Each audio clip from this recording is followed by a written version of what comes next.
سلام علیکم دوستای گرامی، انشالله که در صحت سلامتی باشین و دور از گزند روزگار قرار داشته باشین. اسم ما فردوس احمدی است و مدت 7 سال میشه در بازارهای مالی فعالیت میکنم. تقریبا در حدود 3 سال میشه که ما در هیچ وبسایت سرمایه گذاری نکردیم. دلیلش بوده که اکثر وبسایت ها اسکم است، کلاهبردار است، مدتی میآیند کار میکنه و بعد فرار میکنه. اما خوشبختانه 7 ماه قبل یک از بهترین پلتفرم ها به نام زینوس برای من معرفی شد و من در این سهم گرفتم تا فعلا فعالیت میکنم. موضوعات و نکات مثبتی که مرا جلب کرد و بالاخره من در این سیستم فعالیت شروع کردم میخوایم که در این ویدیو برای شما به معرفی بکنم. امیدوارم تمام از این ویدیویی که ما برای شما به ثبت میرسانیم کامل ببینین و موضوعات درک بکنین. بعد از او شما هم میتونین که در این سیستم فعالیت انجام بدین.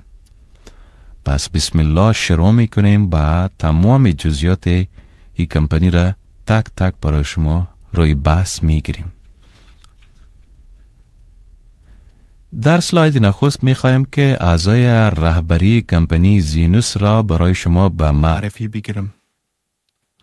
مالک کمپانی یا رئیس کمپانی آقای مچن جانسون هست. معاون دوم آن به نام خانم هلینا جیمز و معاون اول آن به نام آقای حامد هست. آقای جورج بیلر وایس منیجر زینوس است و همچنان آقای هری دیولپر است، کسی که سایت را راه اندازی کرده و فعالیت تکنیکی وبسایت را به پیش میبره و این فرد هست. یعنی این افراد در رأس کمپانی هستند و کمپانی زینوس را رهبری میکنند و فعالیت تجارتی را انجام میدهند.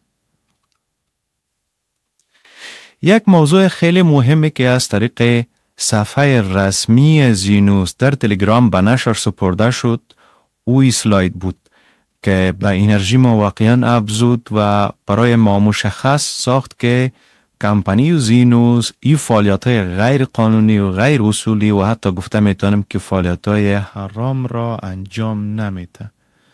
مثلا زینوس فعالیت‌های در بخش الکل، یعنی خرید فروش الکل انجام نمیده.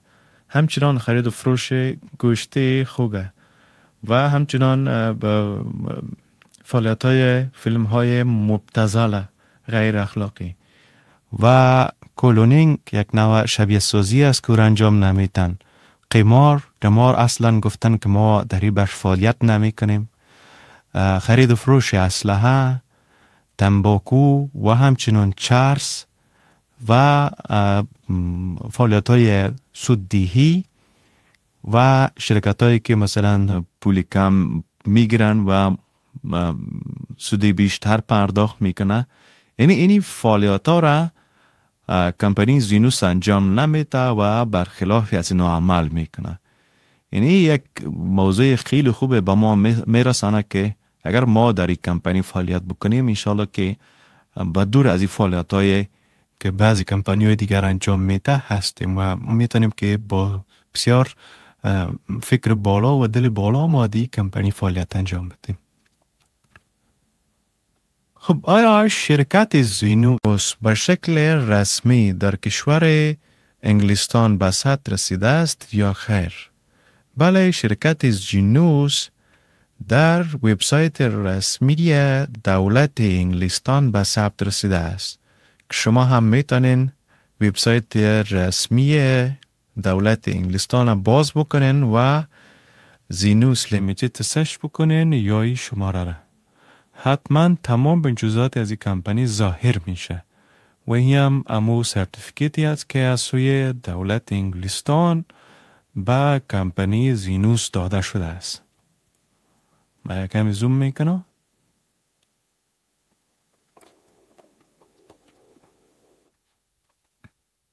یه هم جزئیاتی است که شما خودتان میتونین بخوانین و این سرتیفیکیت از طریق وبسایت، البته از طریق دولت داده میشه به او کمپانیایی که در سطح جهان فعالیت میکنه. حالا عملا میخوایم براتان نشان بدم و وبسایت براتان باز بکنم. این هم البته وبسایت رسمی دولت انگلستان هست و زینوس لیمیتید را سرچ کرده ما این جزئیاتش کاملا برای ما کشید. یعنی این وبسایت در دولت انگلستان به ثبت رسیده است. خب از راندازی وبسایت زینوس چقدر وقت میگذره؟ البته زینوس وبسایتش زمانی که راندازی شد در تاریخ 2023 نوی 6 بوده. یعنی تا فعلا که من ویدیو را به ثبت میرسانم 10 ماه میگذرد. یعنی 2 قرارداد را موافقانه پشت سر گذاشته است و تمام جزئیات هری کسی که دیولپر است در اینجا به ثبت رسیده است. یعنی کسی که ادمین هست و کسی که امو بخش تکنیکیش به پیش میبرد تمام جزئیاتش اینجا به ثبت رسیده است که من عملا برای شما نشان هم میتم که چی زمان به ثبت رسیده و کی را به ثبت رسانده است.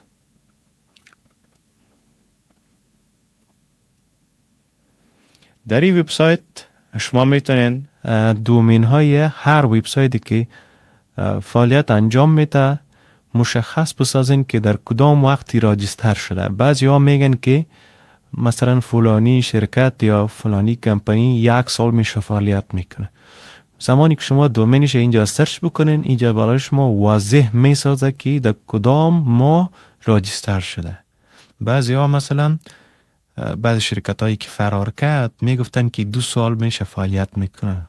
اما زمانی که من اینجا جستجو کردم از او شرکت یا از او وبسایت 9 ماه نمیشد یا 8 ماه نمیشد که مثلا به فعالیت آغاز کرده بود. بنابراین شما هم میتونین عملا huyas.com هم باز بکنین و اینجا خودتان مشخصا ببینین. یعنی در 2023 تقریبا 10 ماه میشه که کمپانی فعالیت میکنه و تمام جزئیاتی که در رابطه کسی که کمپانی را البته وبسایتش به پیش میبره جزئیاتش اینجا به ثبت رسیده است.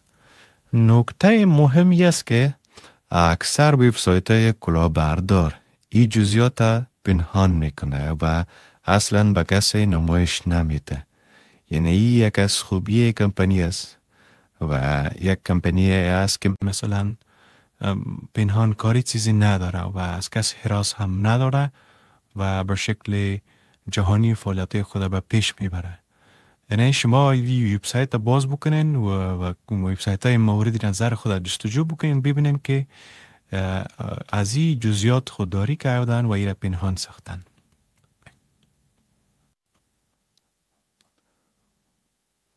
در رابطه بر ریسک دیسکلیمر یا سلب مسئولیت ریسک کمپانی زینوس برای شما بگم که کمپانی زینوس در تمام کشورهای جهان فعالیت میکنه و مغایرت با قوانین داخلی هیچ کشور ندارد.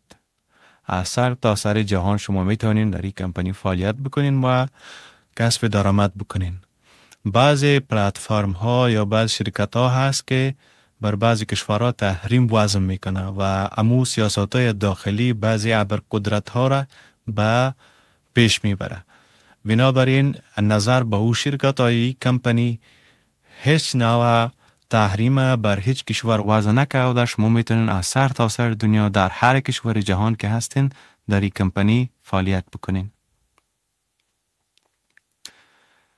در رابطه با روش کاری زینوس باید بگیم که اینجا مشخصا واضح گفته که کمپانی زینوس در بازارهای مالی مانند بازارهای کریپتوکرنسی و فارکس فعالیت نمی کنه، چرا که بازارها پر ریسک هستند و احتمال از دست دادن سرمایه 99% هست.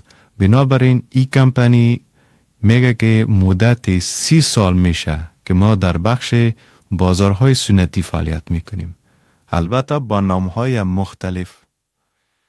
یعنی اینجا یک موضوع واضح میشه که راه اندازی وبسایت 10 ماه میشه، اما فعالیت‌های تجارتی و سنتی کمپانی در حدود 30 سال میشه که اینا انجام میده. یعنی جدیداً اینا روی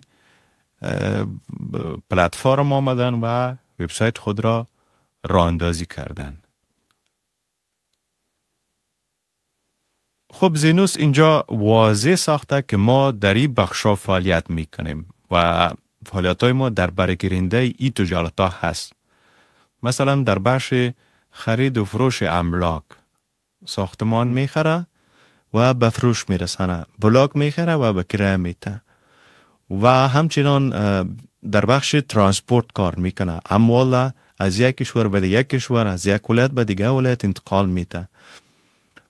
در بخش دوا میدیسن اینا فعالیت میکنه و تجارتی دوا را انجام میده و همچنان در بخش خرید فروش کالاها، امو پیران و پرلون و اینی مسائل و اشیای الکترونیکی و همچنان بخش ششمی از اینا ماینینگ پروژکت هست، معادن هست که روی معادن اینا سرمایه گذاری میکنه و مفاد میان خود و میان سرمایه گذاری خود به تقسیم میرسانه.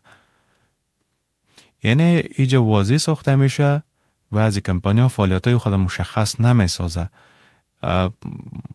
در سلایدهای اول اینا واضح ساختن که فعالیت های غیر قانونی را انجام نمیتیم و بعد اینجا واضح ساختن که ما این فعالیت های قانونی را انجام میتیم و در بازار عمل میکنیم، در حالی که اکثر وبسایت ها، اکثر شرکات ها فعالیت هایشان نامشخص است و در او شرکات ها کار از نگاه شریعت هم جواز نداره.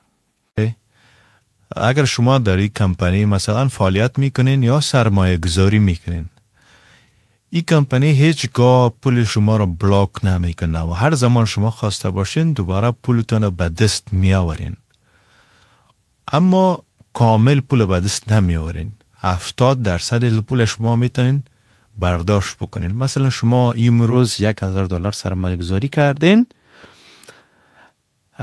با فردایش پشیمان شدین، شما میتونین که به کمپانی درخواست بتین دوباره $700 شما را برای شما پرداخت میکنه. چرا 30% بعدی و متباکر پرداخت نمیکنه؟ کمپانی میگه که زمانی شما سرمایه گذاری میکنین بعد 12 لیول بالا که راجستر است و اونا ما درآمد پرداخت میکنیم و همچنان در بونوس هایشان مثلا ما ای پول حساب میکنیم زمانی که شما سرمایه گذاری میکنین و چندین نوع درآمد با افرادی که شما راجستر نموده و چندین نوع درآمدی که توسط سرمایه گذاری شما انجام شده ما پرداخت میکنیم. بنابراین یعنی زمانی که شما پول قبل از وقت خارج میسازین به ما نسبت به خودتان زیاد زیان وارد میکنین. با همون منوال میگن که ما 30% دور میتیم، ورنه 30% هم ما دور نمیدادیم. یعنی هیچ شرکتی نیست که شما زمانی که سرمایه گذاری کنین دوباره پولتان رو پرداخت بکنه. یعنی یک از مزایای بسیار عالی کمپانی زینوس هست، زمانی که شما سرمایه گذاری کردین وقتی نخواستین در این کمپانی پیش بروین 70% پول شما رو دفعتاً پرداخت میکنه و شما میتونید که از او پول در جای دیگه استفاده بکنین و هر زمانی که شما خواسته باشین به کمپانی پیام بتین، امو 70% پس دوباره ارسال میکنین، امو پکیج $1,000 شما دوباره فعال میگردد.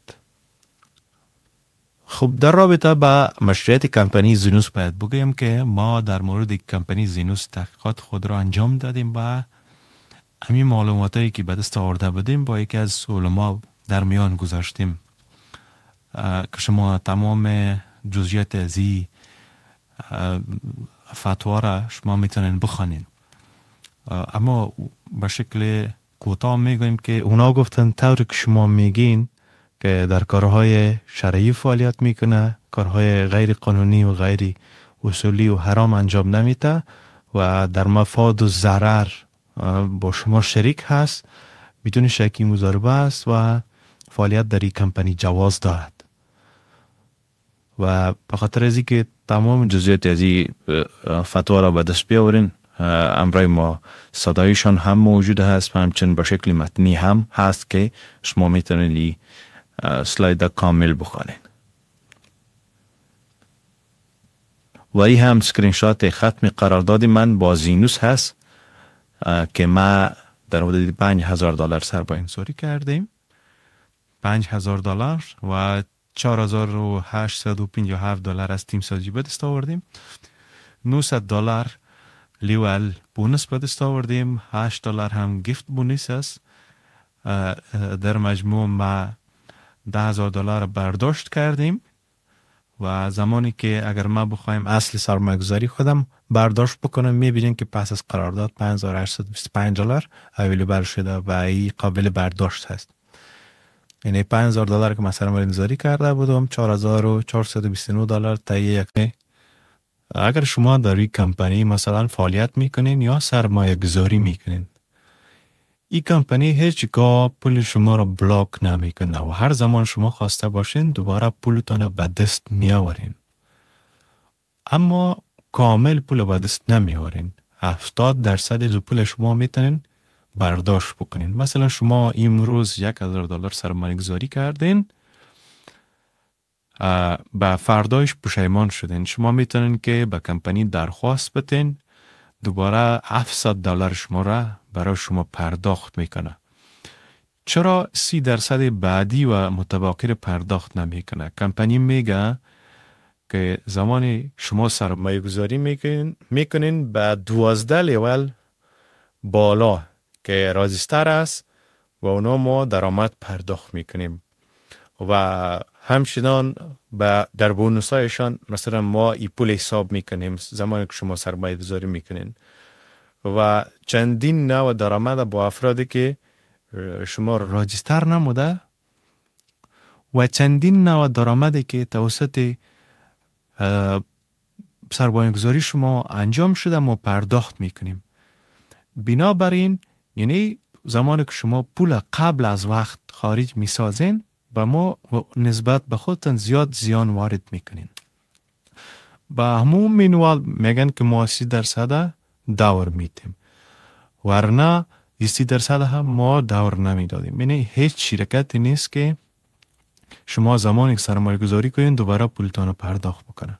یعنی یک از مزایای بسیار عالی کمپانی زینوس هست. زمانی که شما سرمایه گذاری کردین وقتی نخواستین در این کمپانی پیش بروین 70% پول شما رو دفعتاً پرداخت میکنه و شما میتونید که از او پول در جای دیگه استفاده بکنین و هر زمانی که شما خواسته باشین به کمپانی پیام بتین امو 70% پس دوباره ارسال بکنین، امو پکیج $1,000 شما دوباره فعال میگردد. خب در رابطه با مشروعیت کمپانی زینوس باید بگویم که ما در مورد کمپانی زینوس تحقیقات خود را انجام دادیم و همین معلوماتی که بعد استفاده بودیم با یکی از علما در میان گذاشتیم که شما تمام جزئیات از این فتوا را شما میتونین بخوانین.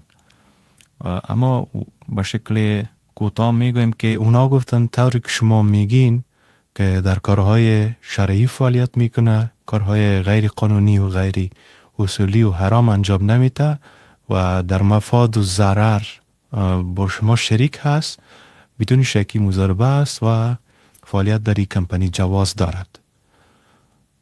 و به خاطر از اینکه تمام جزئیات از این فتوا را به دست بیاورین، امرای ما صدایشان هم موجود هست و همچنین به شکل متنی هم هست که شما میتونید این سلاید کامل بخوانین. و این هم سکرین شات ختم قرارداد من با زینوس هست که ما در حدود $5,000 سرمایه گذاری کردیم. $5,000 و $4,857 از تیم سازی به دست آوردیم. $900 لیول بونس به دست آوردیم. $8 هم گیفت بونس است. در مجموع ما $10,000 برداشت کردیم و زمانی که اگر ما بخوایم اصل سرمایه گذاری خودم برداشت بکنم میبینیم که پس از قرارداد $5,825 اویلیبل شده و این قابل برداشت هست. یعنی $5,000 که من سرمایه گذاری کرده بودم، $4,429 تا 120 روز برای ما درآمد پرداخت کرده. یعنی مجموعاً با $5,000 تا 120 روز ما تقریبا در حدود 15,400 چقدر دلار عاید کردیم. ما عملا اکانت خود باز میکنم برای شما نشان میتم. دوستای عزیز، این اکانت زینوسیم است و ما اینجا میبینیم که $5,000 سرمایه گذاری کردیم، $4,857 از تیم سازی به دست آوردیم و همچنین $900 لیول بونس گرفتیم، $8 هم گیفت گرفتیم و $9,737 هم ویدراول انجام دادیم. فعلا این اصل پکیج ما بعد از 120 روز اینجا آمده و فعلا قابل اویلیبل هست. و اینجا شما میبینین که ما در حدود $5,012 اینوستمنت کردیم. چرا $12؟ بخاطر که ما $10 تقریبا $12 ما ری اینوست کردیم، یعنی سرمایه گذاری مجدد انجام دادیم. مفاد از $5,000 $4,429 بوده و $442 هم البته تقسیم کرده این مفاد داخل یه هم مربوط کمپانی میشه و در حدود 89% برای ما مفاد پرداخت کرده، یعنی بعد از 120 روز. و این هم او فعالیت است که کمپانی انجام میتیجه. خب میبینیم اینجا هم میبینیم که چقدر ما ویدراول انجام دادیم. بخش ویدراول هیستوری.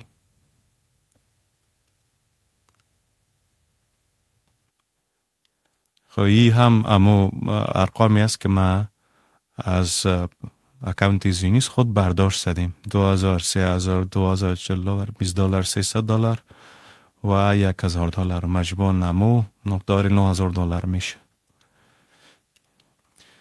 خب دوستای عزیز، ما این مقدار پول عمدت برداشت میکنم در یک ویدیو جداگانه و در اختیار شما قرار میتم که شما هم ببینید چگونه برداشت صورت میگیره. اصل سرمایه را چگونه میتونین که از کمپانی خارج بسازین، طوری که قبلا ما ویدراول انجام دادیم همان قسم انجام میشین، تفاوتی نداره. میرین بخش ویدراول و می $5,000 شما میتونین که اگر سرمایه گذاری کرده باشین میتونین که ویدراول انجام بده و او را در یک ویدیو جداگانه ثبت میکنم و در اختیار شما میگذارم. همچنان قرار است که بعد از اینکه ما این پول برداشت کردم انشاءالله که ما خواهان ازی هستم که $10,000 ای بار در این کمپانی سرمایه گذاری بکنم. پس این ویدیو را که از هر جا به دست آوردین مرجع را پیدا بکنین، انشاءالله با ما در تماس شوین. ما تمام ویدیوها را در اختیار شما قرار میتم که چگونه ما سرمایه گذاری بیشتر انجام میتیم، چگونه مثلا ویدراول انجام میتیم و چگونه دیگرها تیم سازی انجام میتن و ما چگونه فعالیت خود را انجام میتیم. خب این هم تعداد از اسکرین شات ها هست که بسی افراد سرمایه گذاری انگفتی انجام دادن، مثلا $15,000، $25,000 و همچنان $20,000.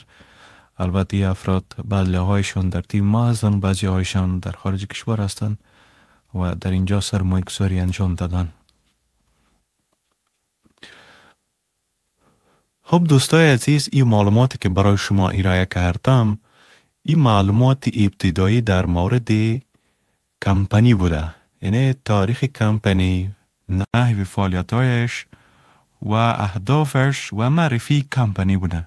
در ویدیوی دومی که جزء از این ویدیوها شمرده میشه میرایم روی انواع درآمد که چند نوع درآمد پرداخت میکند، چگونه مثلا شما میتونین در این کمپانی فعالیت انجام بدین و نحو فعالیت از این کمپانی چگونه هست و همچنان چگونه مثلا ما پکیجایش انتخاب میکنیم، برای ما مدت قراردادش چقدر وقت هست. این تمام موضوعات در ویدیوی دومی تشریح میکنم.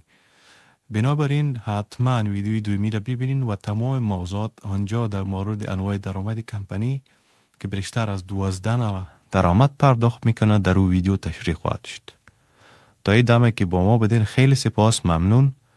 انشالله که اگر در این کمپانی کار بکنین انشالله که جای غلط را انتخاب نخواهد کردین و یک کمپانی دائمی و دوامدار هست انشالله تعالی.